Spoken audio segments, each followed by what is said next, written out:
Good afternoon, everyone. Glad to see you here for another great year. I'm hoping you made it to the last webinar. If not, you can watch the recording.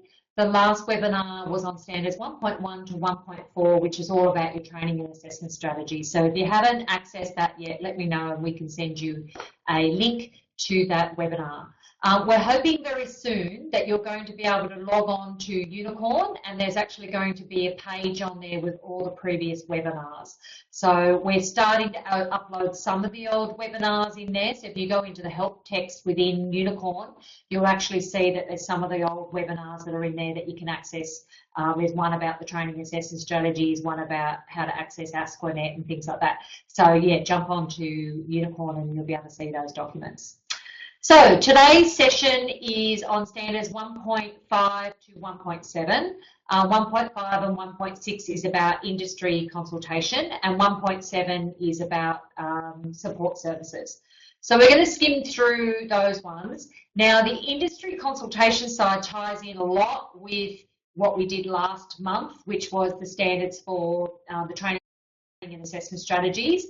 And this is what we need to do in order to make sure that we're consulting with industry on an ongoing basis and how we use that information. One of the key reasons why we do that industry consultation is to write your training and assessment strategy, but it should also be an ongoing thing within your organisation to make sure that you're up to speed with the requirements of the legislation. Okay, so we'll move on to our first slide. As per usual, no question is a silly question, so please ask any questions that you would like. You can post your questions in the chat on the left-hand side of your screen. Please do not hesitate to post a question at any time. You are muted for the purpose of this, this webinar, but if you post a question, I will go through those questions. I love it when you interact with me because it makes it more interesting for me. Sometimes I feel like I'm just talking to myself. So it's really, really good if you're able to post some questions so that I can answer those questions and make this a webinar that's going to be useful for you. So yeah, post as many questions as you would like.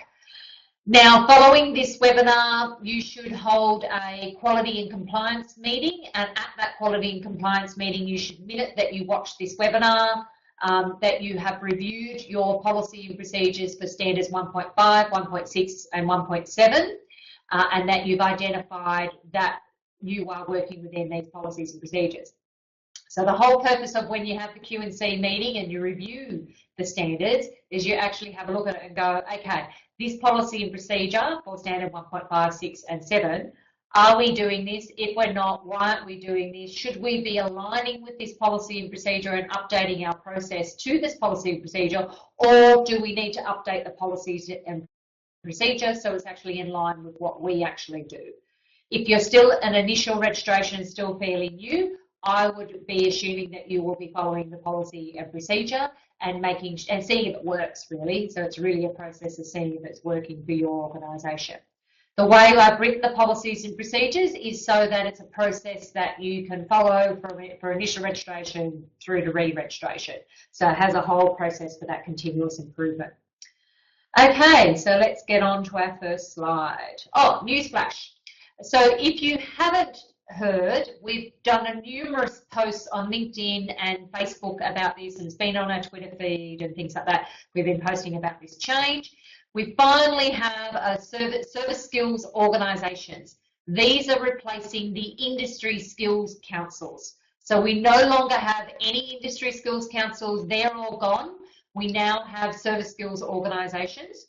This was part of a government-led reform on the training reform that they implemented as part of the legislation changes. So when we went from a state regulatory body to a federal regulatory body, that was the start of the VET reform. Now this is one part of it.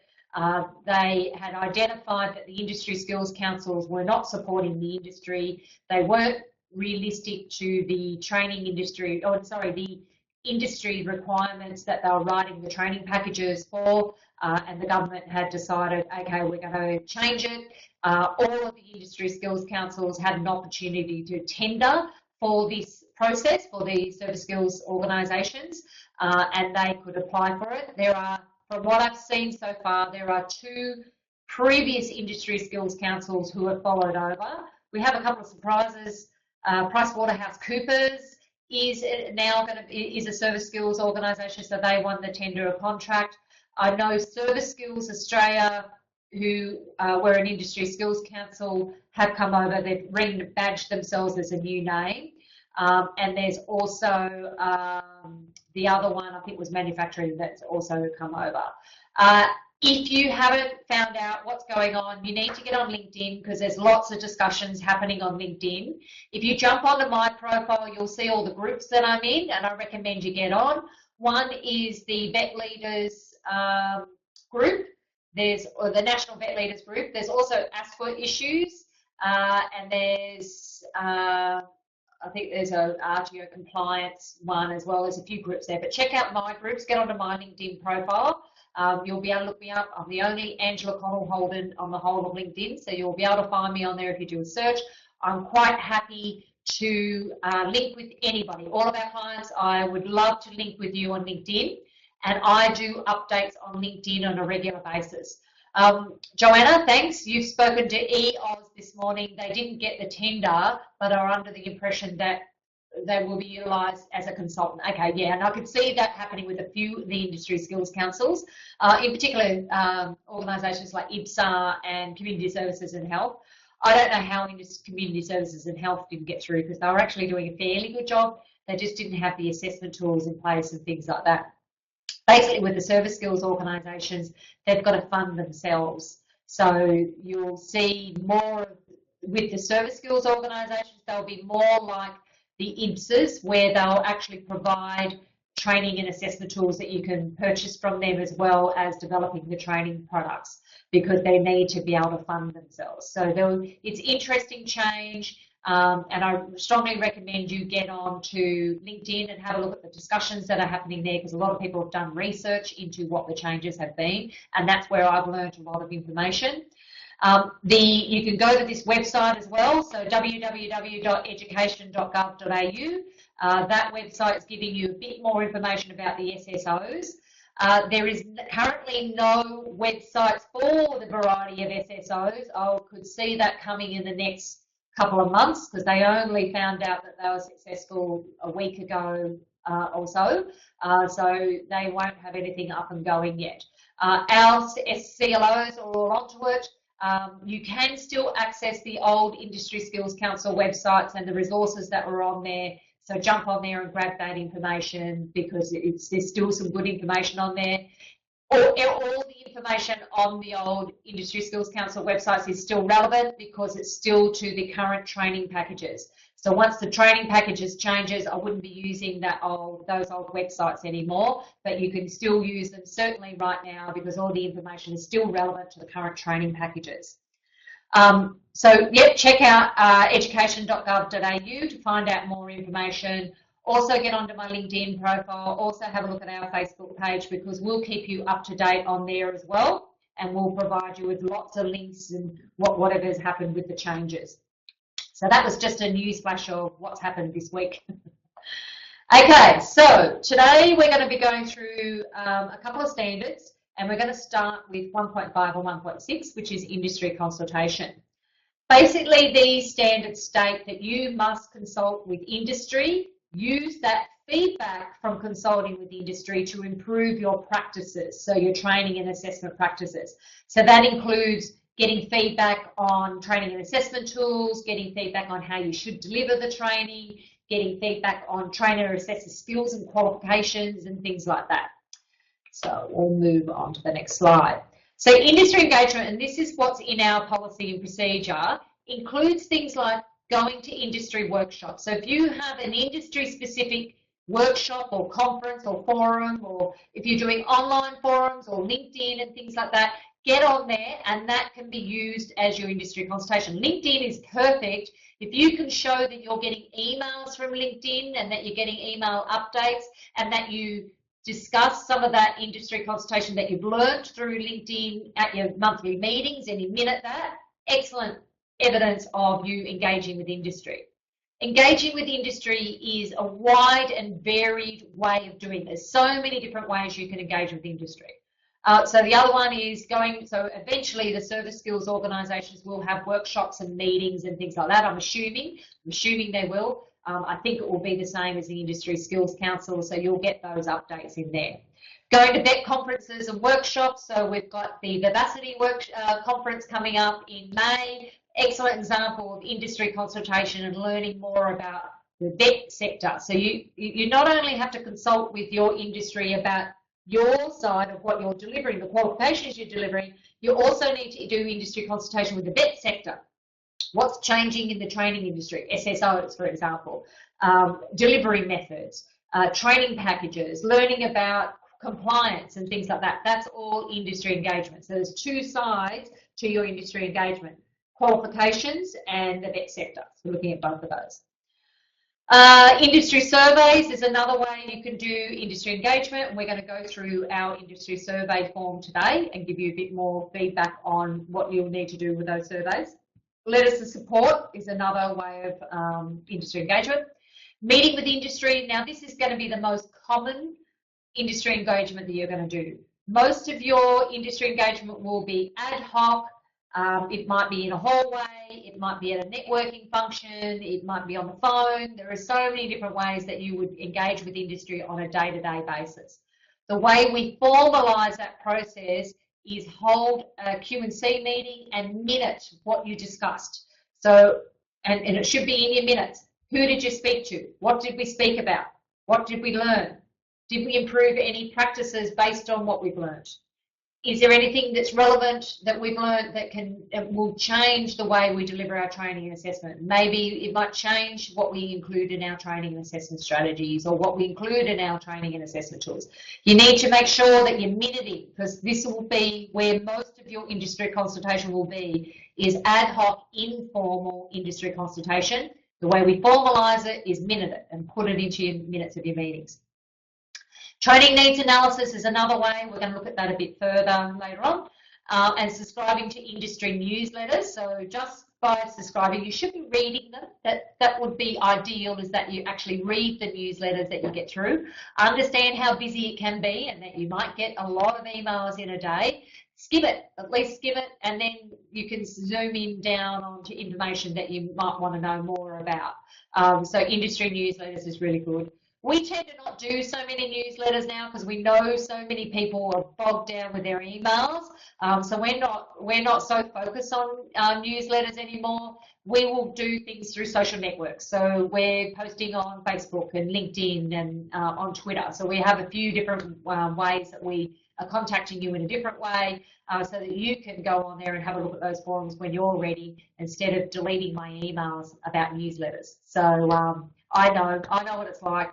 I get 80 to 100 emails a day, and I have to cull because I have no choice. I've got no other time to go through all those emails, and I hate having unread emails in my email box. So I'd rather read my updates through LinkedIn, online through social networks. That's the best way I find.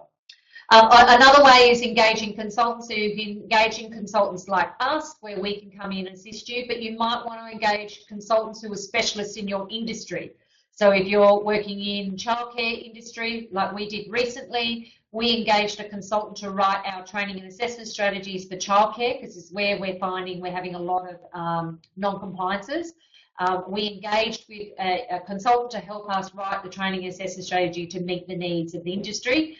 That's things that you could do. So you can engage with consultants to help write or review your training and assessment strategies, but it could also be reviewing your assessment tools and documentation and things like that, going through those. Okay, so we're going to go in a bit deeper now in some of those areas. Most of those you would understand straight away, but we'll go in a bit deeper with particularly things like the industry survey form. So we have an industry survey form that you can access online through our documentation. Our industry survey form includes questions relating to who's completing the survey. So one thing that's really important, so you'll see in the on the form, we have what best describes your responsibilities within the organisation. So are you a HR manager? Do you recruit staff? Are you a director or manager of the company, a team leader? Now, the reason why we've got those titles specifically is that's who you should be targeting. You should be targeting employers, the people who would possibly be employing your students once they've completed the course. It's the decision makers, the people who you're going to get the best consultation and feedback from, the people who are potentially hiring your students in the future, because they'll tell you what sort of issues they're having currently with their staff. And you'll see when I get further down in the questions, these questions are specifically, now, what issues are you having within your organisation that we can help resolve through training, and what training we can deliver.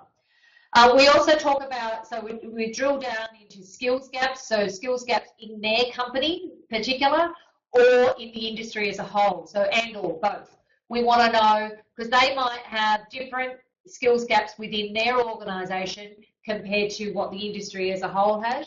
You might find that they're the same, but in the majority it might be that it's a bit different. It might be that they have high staff turnover, and it might not be an industry issue that it's a high staff turnover, or it could be vice versa. They have high retention, but the industry tends to have high staff turnover. So that's just one example of the differences between the skills gaps.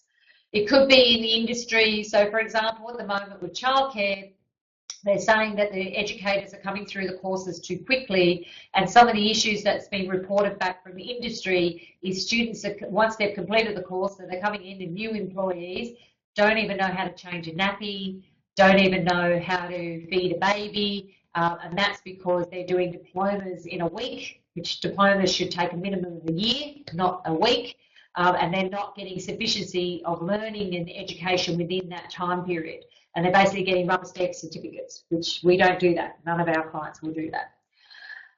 Okay, we look at the essential skills and knowledge required for the industry. What does that industry need? What are the skills that they need? If we can ask that question within our survey of what do they need? So when they're employing staff, what skills and knowledge are they looking for?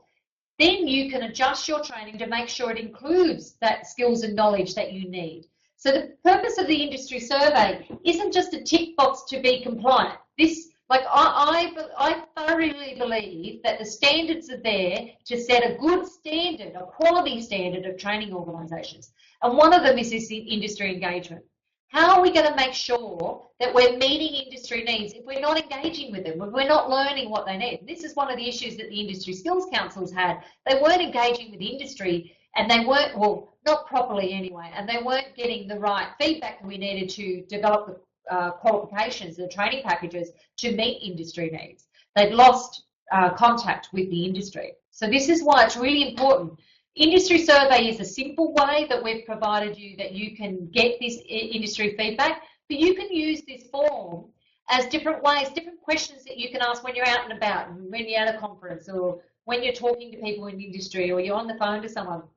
You can use these questions and then take back that feedback at your monthly meeting and then incorporate it. It's the best way. Like when I had my training organisation, when I had my RTO, it was because of my industry consultation, my networking, that we provided such good training, because I was out there, I was meeting with industry, I was following students around on work placement, I was learning what industry needed. I went and met with them and asked them, what are your issues? What are the skills gaps?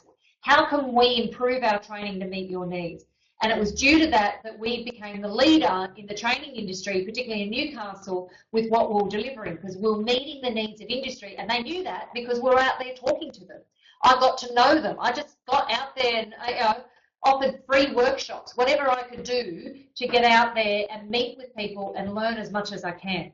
And you just have to come up with different ways to get there and speak to them. The other great way is get into business networks and meet with them at business networks, because they're there anyway and you can ask them questions while they're there. And people always want to talk about their own business, their organisation, their issues within their organisation. You just got to get in front of them and be able to speak to them. So what are the training, so we've also got questions around what are the other training providers providing in the industry? How are they meeting your needs or not meeting your needs? How can we do better than they are currently? So we've got some questions in there. That's on page 2 of the survey, if you happen to have it. And on the survey, we talk about you know, how are current training providers meeting your industry expectations at the moment? Yes, no, and if no, why? I had an auditor recently say it shouldn't be if no why, it should be if so why, yes or no. Give us a bit more information. They wanted to know what else are the competition doing, and how can we improve our practices to meet your needs based on what your competition are doing. Are they providing sufficient training currently to your industry? And this is just their opinion, really, on what they think. And you know, it's really good to find out what the competition are doing. If I find out someone's used another consultant, RTO consultant, I'll ask them lots of questions and find out how are they looked after, what were their issues, what did they find really good, what did they not like, what did they like. I want to know all of that so that I can improve my practices. I'm doing industry consultation all the time. I don't minute it. We do talk about it. You have to provide evidence. So it's a bit different. You need to minute it because you need to provide evidence. But I'll get into team meetings with my staff and we'll talk about it. And we'll go through what did I learn, how can we improve our practices from what I've learned. So, and industry engagement is a really good way of doing it. Just before Christmas, we sent out a survey monkey. You can turn this survey into a survey monkey. You don't have to use the form that we've given you. You can turn it into a survey monkey, and I strongly recommend it. The great thing about Survey Monkey is you can send reminders to people to remind them to complete the survey. We know we've got a lot of clients who are having a lot of issues getting people to complete the survey, and that's because they're really, really busy. People are really busy. So if you can do something like Survey Monkey, where you can do follow-up emails to remind them to complete it. Out of 110 emails that we sent out, we got 35 back, which is pretty good. So you can see sort of the ratio of how much you're going to get back. There's not very many. And these are all current clients. So 110 surveys that we sent out and only 35 back. And you may be one of them who didn't fill it in, and I know why. It's mostly because you're too busy. But really, it doesn't take long. For those ones who did fill in the form, it didn't take long. It's only 5-10 minutes of your time. And that's what you need to explain to people when they're doing this survey. We want to improve our practices, our training and assessment to meet your needs. And part of that is I just need 5-10 minutes of your time to give me some feedback. Sometimes it's easier if you do it over the phone, or if you're meeting with someone, take the form with you, go out and meet with them. You can complete Survey Monkey online. So if you want to take the phone call, you can ask the questions and complete it online for them. That might help as well. But it's most important. It's really, really important, and it's a key part of your compliance around these standards is this industry consultation. Other questions you can ask are things like, what equipment do you use? The reason why we ask this question is there some training that we can provide that includes the equipment that you have in place? I had a really good example. I was delivering training in aged care training. We had, at one stage, we had 5 courses running each term. We were actually doing really, really well with the qualification. And some of the feedback that I got is, hey, Angela, some of the issues we're having is when these students come out of the course, they actually don't know how to use a computer and are pretty scared of using a computer, and their IT skills are really, really poor. Could you include some IT training? Sure, not a problem. We include it as an elective unit. Students were able to come and do a computer course. If they were fine, we left it up to the student. We didn't force them. If they felt their computer skills were good, they didn't have to come along and do this unit. They came along and did it, and then we provided better students who were going into the workplace, who weren't scared of the computer, who had a better understanding of how to access whatever they needed on the IT or on the equipment that they were using within the aged care facility. So yeah, it's a really good idea to identify what equipment are they using and what do they need to learn. And think outside the square. Like, you wouldn't think IT equipment would be an issue. You'd think it would be chair lifters and beds and that are adjusting and wheelchairs and things like that. No, it was IT that they were having issues with. So you need to put that, and that's why we've got it in the survey, is what sort of equipment are you using. Minimum skills and experience of the trainer. So what do you want the trainer to have? What do you think this trainer should have experience in if they're going to deliver this course? So that's some good feedback that you can get back is, how can we meet your needs? What do you think? Do you think a minimum of, well, we say it's minimum of 3 years, but would it be 5 years? Do they need a minimum of 5 years industry experience? Do they need industry experience in a specific area? Should they have specific qualifications? These are the sort of things we want to find out in the survey. Okay, so I've just got a really small view of the industry survey that I was talking about. So that's the survey there, and I'm just trying to think if I've got, no, I haven't got the questions in there. So you can see that some of the questions are there. So go download that industry survey form if you haven't already. This was updated in November last year. So if you did surveys before November, you need to download the new form and use this new form. This is now meeting the auditor requirements, and it's meeting the requirements of the standards. So if you haven't been using it, now if you've done your industry surveys and you've already done all your TASs and you think, no, I don't need to do any more industry surveys, no, wrong. You need to be doing industry consultation on an ongoing basis. You should be doing surveys on a regular basis. Even just schedule it once a quarter, or every 6 months you do a survey and you send them out, or something like that. Or you could make it that your trainers and assessors take it on the road with them if they're out doing assessments in the workplace, and go ask people while they're out doing assessments in the workplace. So there's lots of different ways you can do industry consultation, and it should be an ongoing basis, doing it all the time. Okay, so that's a survey. Any questions about the survey? Do you have any? Nope. Please post them if you do have any. Okay, industry engagement, as I said, should be ongoing. It's something that you do on a regular basis. It should be part and parcel of what you are, who you are, and what you do. This is a key, not only to compliance, this is a key to success in your training organisation. Because I know when I did industry consultation, I was selling while I was doing it. I was out telling them about, I was telling why they should recruit our students. You want businesses to recruit your students because that gives you a better ranking, a better rating. People will want to come and do courses with your organisation because they get the job outcomes. So you go out there and you do these surveys, and then you tell them about what you do and how you can adjust training, and you'll learn so much more face-to-face than you will any other way with that industry consultation. So it should be ongoing.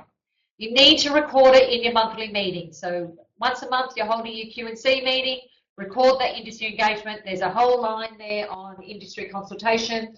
Who did you speak to? What did you learn? What are you improving based on that industry consultation? What changes are you going to implement? Things like that. Okay. It also helps, so industry engagement helps with developing a TAS, so your training and assessment strategy. It's one of the key requirements of writing a TAS is you've got to do this industry consultation, and then the feedback that you take back. So the feedback you need is, what did we learn and how are we improving our practices based on that feedback that we received? And that's what we're putting in the TAS. What the auditors want to see is that we've undertaken industry consultation, a range of industry consultation, not just industry surveys, a range of industry consultation. So that's one-on-one meetings, going to conferences, engaging consultants, that whole range that we had there. And they want to see evidence of that, and they want to see how you took that feedback and you've adjusted your training assessment based on that feedback. Don't just collect feedback and do nothing with it. Now, I've gone into training organisations where they've collected feedback and they're sitting in boxes, under shelves, in cupboards that no one ever looks at. Useless, absolutely useless. You need to take that feedback, learn from it, improve your practices based on that industry consultation. Really, really important for the success of your RTO, not only the compliance, but your business success. It will help you grow your business. Okay, letters of support are another way that you can get some feedback. Now, we have this as one of our requirements for initial registration or doing an addition of scope, that you get letters of support. Now, we have a template that we provide you. Don't just use the template. Change that template. If you have 5 letters of support and it's the exact same template on all 5, the auditor is only going to accept 1. They may not even accept that one because you've written the letter of support for them. Try and get real letters of support. We've provided you with a template so that you get an idea of what should be in the letter of support. Get real ones. Now, you don't have to have letters of support. That's not a requirement to write a TAS or addition of scope or initial registration, but it's a very nice thing to have. And where you should use it is if you're currently engaging with a company at the moment, you might be developing training for them or delivering training for them at the moment. It might be a sister organisation of your company, and get someone else in there to write it. And the reason why you applying for initial registration or putting this qualification on your scope is going to help them. Why would they support you? Is there a reason why they support you? Is it because you're going to develop training that's specifically going to meet their needs? Or they've identified something in your organisation that's better than all of the other training organisations? Or we're a sister organisation and we need this to support our business, something like that. But make sure it's real. Like, we've provided you with a template, but you don't have to use that template. There are lots of different ways. It's a guide. The template is a guide only. You should try and get them to write their own letters of support. Not a necessary requirement, but it's a very nice to have, particularly if it's a real support letter. If you haven't got any real ones, don't bother. Just don't bother doing it. Focus on industry surveys instead.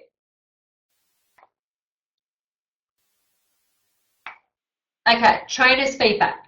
Trainers' feedback is another way that you can engage with industry and get some feedback on what they're learning on the front, on the cold base.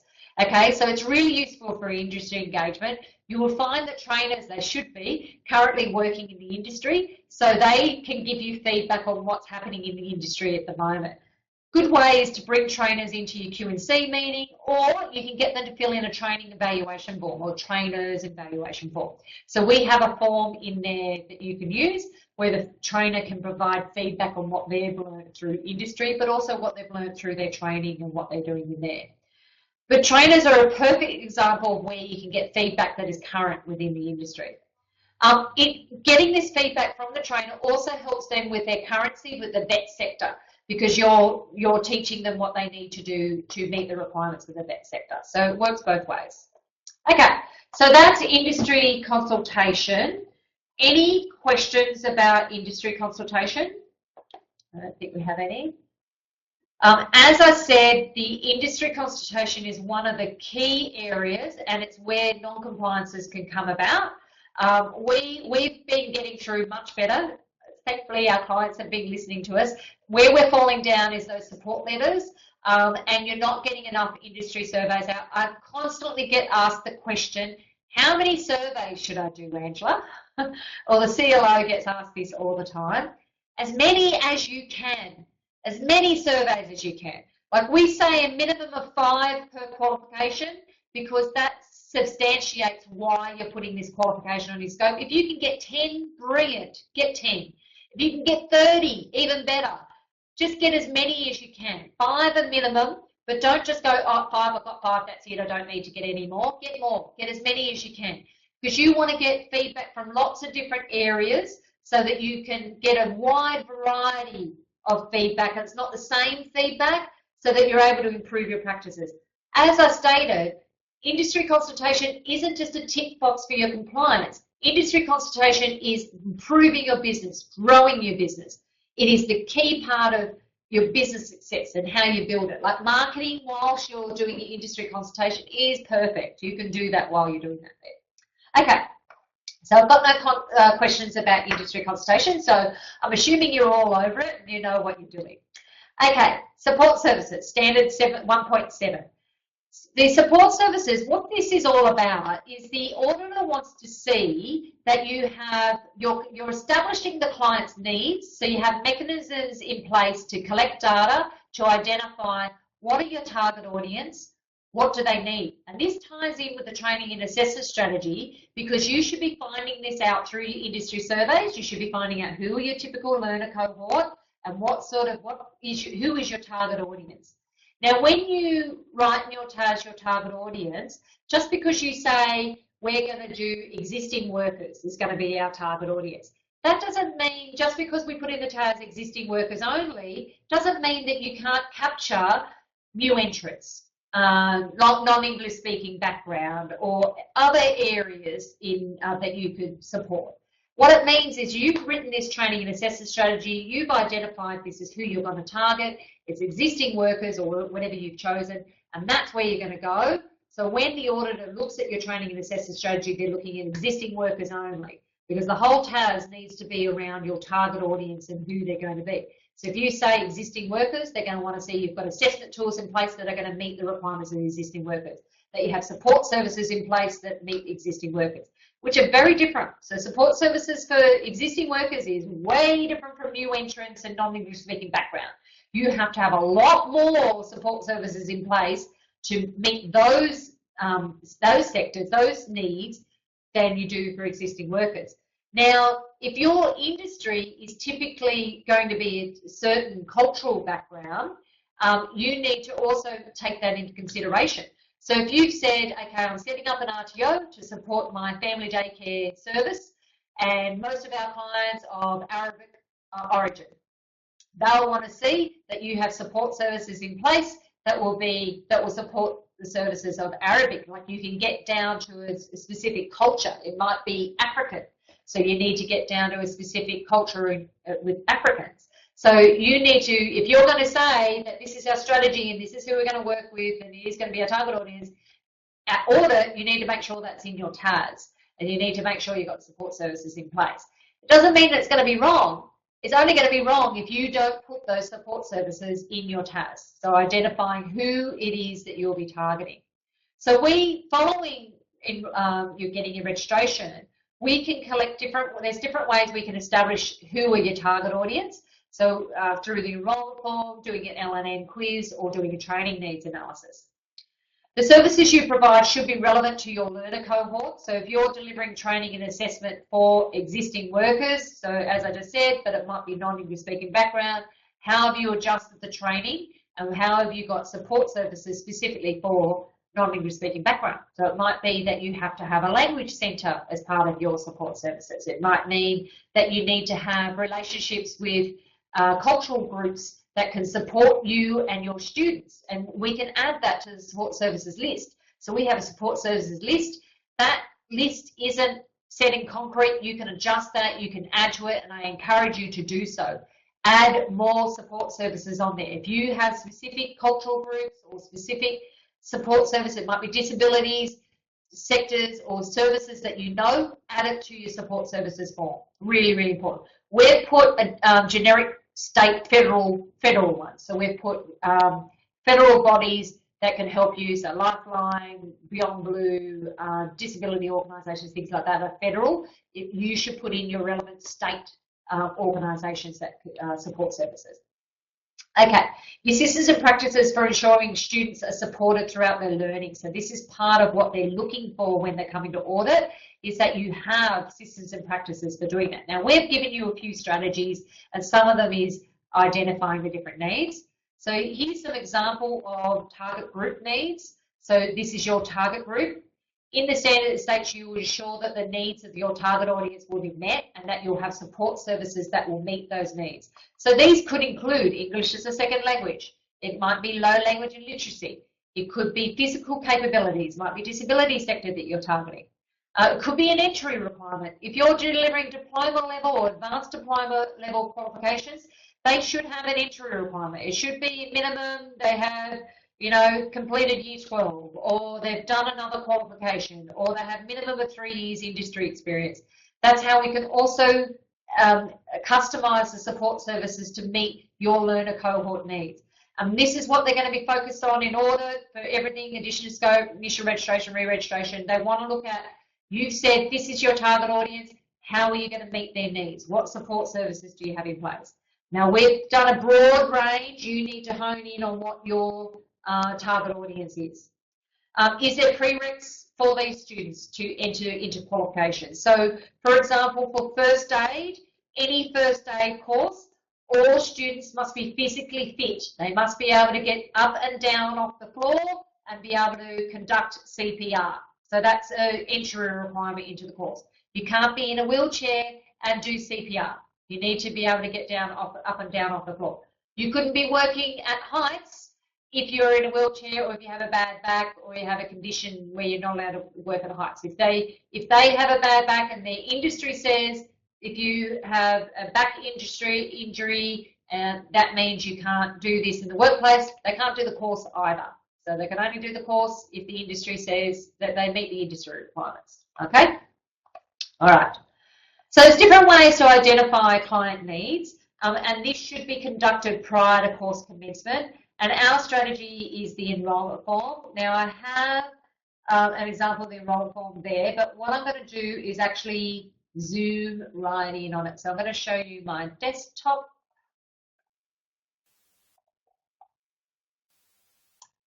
So you should be able to see my desktop. So in my desktop there, you can see our enrolment agreement form. This is the form that we've provided you. Everything that has a number next to it, that's your VetMIS data. So that all relates to VetMIS data. So that's all this here. That's all the VetMIS. We have our terms and conditions of enrolment on the back. Now you see this section, interview questions. This is really important. Once again, this was updated in November last year. If you haven't got the latest one, you need to download the latest enrolment form. This is one of the main areas that changed, was this interview questions at the back. This helps to determine the student's suitability. Now, if you're doing single unit courses, this may not be relevant and you may not have an interviewer. It might be that the student just completes it, and if you see something that concerns you, you can ring them and then you can add other comments into this column over this side. But some other qualifications like childcare, aged care, you should do interviews with them. It might be a diploma of leadership management. You might have an interview requirement or prereq for them to come in, and this is where you can fill in these other comments and questions here. So you'll see there's different things like, why have you decided to enroll in this course? What level is your current skills and knowledge? And this is up to them, like what they think. So I am new to the industry. I have worked in the industry for 1 to 3 years. I've worked in the industry for 3 to 6 years. Now, if you've made it a requirement that the student must have a minimum of 3 years industry experience, they should have ticked this box. And if they haven't ticked that box, and they've put limited experience, they may not meet the entry requirements for this course. So that's what some of these questions are about. How have they met the entry requirements to the course? Now you can change these questions. If you have specific areas that you might want to target, if you've got a specific entry requirement that you need to target, you should change some of these questions around your entry requirements. Now, this can be customized to your industry and what you need and your qualifications. What is your expectation upon completion? That's just a standard one. Are there any specific learning needs, so training needs that you need? Do you think you'll have low language literacy? Do you have cultural needs that we need to be aware of? Do you need access to equipment and material, things like that? Once again, you can change these, but this is identifying how we or you are going to meet the needs of this student. And it might be that they do have a disability, then you need to answer on this side, okay, what do we need to do to make sure that we meet the needs of this student? Here we're saying we provide a range of support services. Is there anything specific that you would like? So this is putting it back on the student. Is there something that you'd specifically like us to support you with? Do we need to adjust the equipment? Do you need assistance with writing your assessment? That's only if completing the assessment, that's only if the qualification level is at a level. So if they're doing RSA, for example, responsible service of alcohol, they don't need to be able to read and write, as long as they understand the signs that are in the building, they understand what the fines are and things like that. They don't need to be able to read and write, so you could actually have someone, they can have limited reading and writing skills, so you could have someone to come in and help them complete the assessment. So there's specific questions in there. This is another one, RPL credit transfer, we offer it, would you like it? And they can tick a box here, and then you can put some questions in there as well that you may have asked the student. So that gives you an idea of what should be on how you complete that enrolment form. And that last page on the enrolment form is really important. So it's really important for initial registration. We explain it, initial registration, but when following your registration, they'll want to see evidence of that form being completed. So if they come back for the 1 year post initial, they'll want to see evidence of that enrolment form being completed and that you've completed those other comments and questions and things like that on the back. Okay, so that's the enrolment agreement form. And I talked about the interview questions, so that's the interview questions on the back. Okay, other ways that we can determine how we're going to meet the needs of the student is language, literacy and numeracy assessment. So it should be completed prior to course commencement. So that means they haven't actually started the course yet. So you could do it so that it's on the same day as the course and they actually haven't started yet, but they've done their LLN before they've commenced the course. But if you're doing an interview process, they should be completing it prior to coming along to the course. Now, the reason why is you need to identify their suitability to complete this course. Do they have the required language literacy and numeracy skills in order to complete this course? So you can do that by completing this LLN assessment. It should be adjusted to the level of the student. So we have two different levels. We have a Cert 3 and a diploma level. So if they're entering into a diploma level, we have an LLN assessment for a diploma. Cert 3 and Cert 2, we have an LLN assessment for those as well. And we're going to have a look at those today, just a quick look at what they are. And as I said, the purpose is to determine the student's suitability to complete this course. Do they have the required skills and knowledge to complete this course? So you'll see this is the diploma level LLN assessment tool that we have here. We have a bit of a background on that. The student completes the form on the front, and we have some questions that they need to answer. So we've got a task, an assessment. They're going to see this. It's going to look like an assessment. And then we've got some questions relating. So this is the assessor's guide that has the answers. And then it's up to you to determine the student's suitability based on the questions that are here.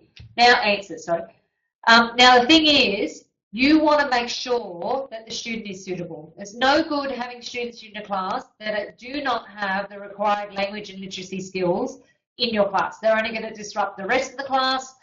They're not going to be suitable. It might be that you've identified through them doing the LNN that they need to go do some further training and assessment at maybe a lower level, or they might need to do a language course, or they might need other support services. So through them completing this assessment, we might find some other support services that we need to provide this the student. So we've just got some in there that they can ask. Some of it is their opinion. Some of it, where it is an opinion, it might be that you're looking at how the sentence is written, the spelling and grammar, their understanding of the topic. So it's not necessarily a right and wrong answer.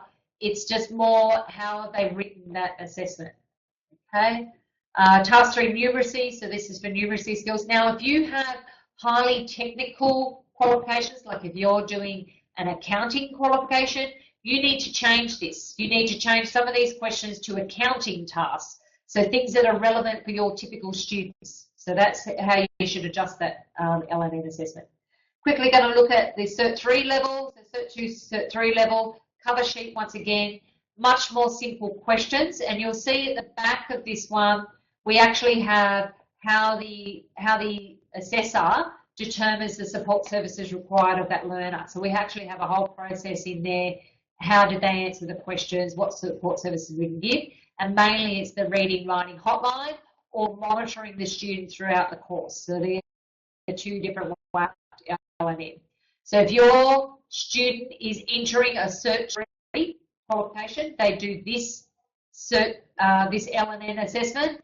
If they're wanting to enter into a diploma level, they'll do the diploma level assessment. Okay? All right. So that's the LNN assessment. Oh, almost there on the home stretch. Okay. So that's language literacy and numeracy. Training needs analysis is very specific to if you have an actual company that you're working with.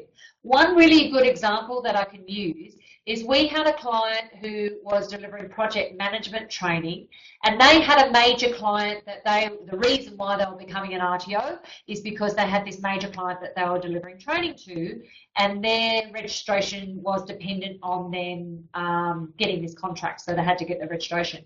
So we wrote their training and assessment strategy specifically around this organisation, and we got them to conduct a training needs analysis of that company. So if you have a specific company that you're working with already, you could use a training needs analysis to identify their actual needs. So if you have companies you're working with or an industry sector you're working with, or it might be you're working within the Industry Skills Council or something like that, someone you're going to deliver the training for, so someone specifically you're going to deliver training for, you should do a training needs analysis.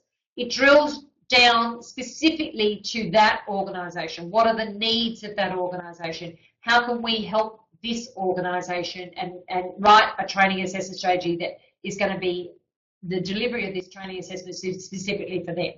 It identifies a target audience within that organisation specifically. Much better than writing a TAS that's fee for service, that's opened up to everybody. So you're better off, if you do have a company that you're specifically going to deliver training to, or an industry sector, specific sector that you're going to deliver to, do a training needs analysis of that company. And I'm thinking, Joanna, this might be suitable for you. I see you're online. This might be suitable for you to complete a training needs analysis. Go onto the docs page on Unicorn and you'll see the training needs analysis form there. Now you can adjust that form specifically for your target audience. So the typical questions you might want to ask for that target audience. But it is really good for specific companies. Okay, that's it. Any questions about support services?